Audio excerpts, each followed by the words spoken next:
بسم اللہ الرحمن الرحیم۔ ہمارے عنوان میں دو چیزیں شامل تھیں، احیاء کربلا اور تربیت امت میں امام سجاد علیہ السلام کا کردار۔ احیاء کربلا کی بات تو خود بخود ہمارے سامنے آتی کہ کس طرح سے میرے مولا نے زندہ کیا ہے کربلا کو، لیکن تربیت امت میں امام سجاد کے کردار میں جو اہم ترین نقطہ ہمارے سامنے آتا وہ یہی تو ہے کہ دیکھو کہ تم کس انداز سے اپنے برادر مومن کا خیال رکھ سکتے ہو، کس انداز سے کوئی نیکی کر سکتے ہو۔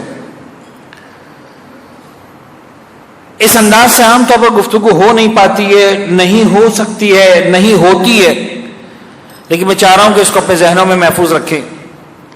قرآن مجید انبیاء کرام کے بارے میں یہی کہہ رہا ہے وَأَوْحَيْنَا إِلَيْهِمْ فِعْلَ الْخَيْرَاتِ وَإِقَامَ الصَّلَاةِ۔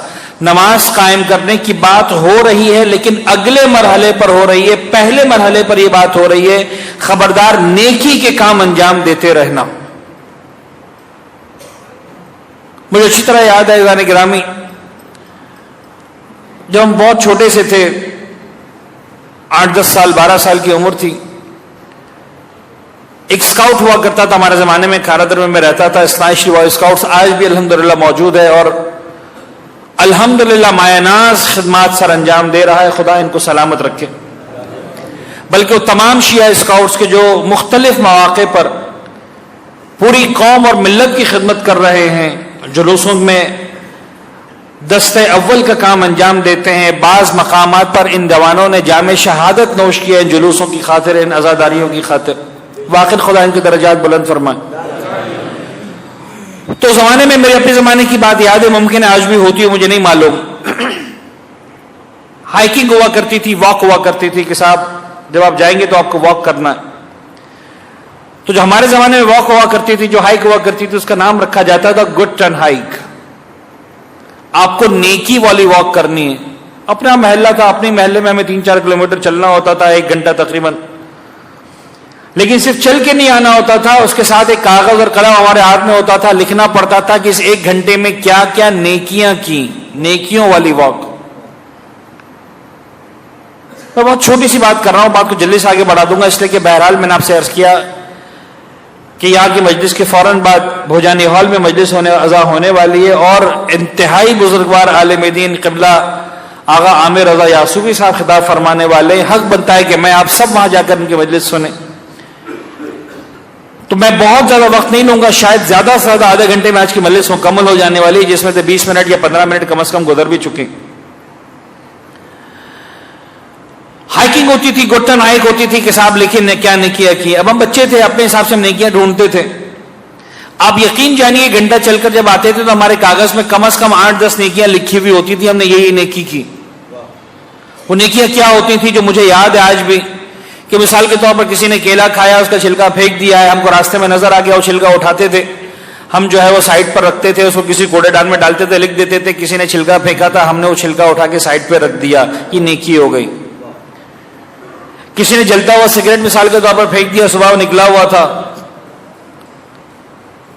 ہم نے وہ جلتا ہوا سگریٹ بجھا دیا، لکھ دیا کہ مثلا جو ہے وہ جلتا ہوا سگریٹ بجھا دیا تاکہ کسی کو تکلیف اس کی وجہ سے نہ ہو۔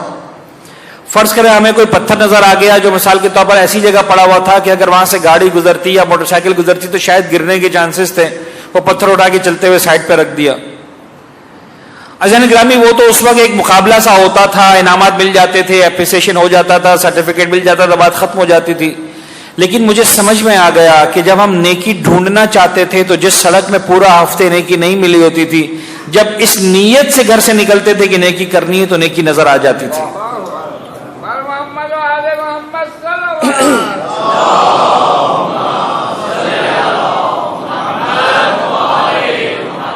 پورا ہفتہ جو مثال کے طور پر زندگی یوں گزرتی تھی کہ دوسروں کو برا بھلا کہنے میں گزرتی تھی کہ کیسے ظالم لوگ ہیں کیلا کھا کر چھلکا پھینک دیتے ہیں، کیسے ظالم لوگ ہیں جو سگریٹ پی کر بجھائے بغیر پھینک دیتے ہیں، جو ساری یہ باتیں ہم کیا کرتے تھے، اس دن ہم دعا مانگا کرتے تھے اللہ کرے آج سگریٹ پینے والا سگریٹ بجھا کر نہ پھینکے تاکہ مجھے نیکی کا موقع ملے۔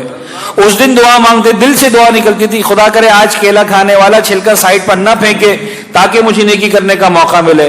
عزیزان گرامی، آپ ذرا دیکھیے کہ اسلام ہم سے ساری زندگی یہی چاہتا ہے تمہیں جہاں نیکی کرنے کا موقع ملے دیکھو آیا تم میں حوصلہ ہے نیکی کرنے کا کہ نہیں.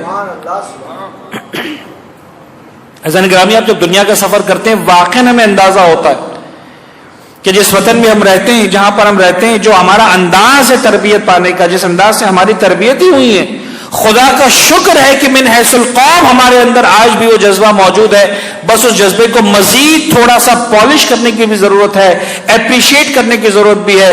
آج ہمیں آسانی کے ساتھ نظر آتا ہے، اگر مثال کے طور پر بس میں کوئی جوان بیٹھا ہوا ہوتا ہے، کوئی بوڑھا سوار ہوتا ہے، کسی کو کہنا نہیں پڑتا اس جوان سے کہ بیٹا تم اٹھ جاؤ، کوئی بوڑھا آ گیا ہے. ادھر بوڑھا نظر آتا ہے، وہ جوان اپنی سیٹ سے کھڑا ہو جاتا ہے، بزرگ آپ آ کر بیٹھیں گے، میں نہیں بیٹھوں گا آپ اس جگہ پر.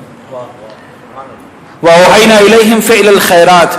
عزیزان گرامی، یہ ساری نیکیاں میں نے وہ کہی ہیں کہ جس کے اندر آپ کو جیب سے 1 روپیہ بھی خرچ نہیں کرنا پڑا. نیکی کرنے کے لیے انسان کا صاحب مال ہونا ضروری نہیں ہے، صاحب دل ہونا ضروری ہے،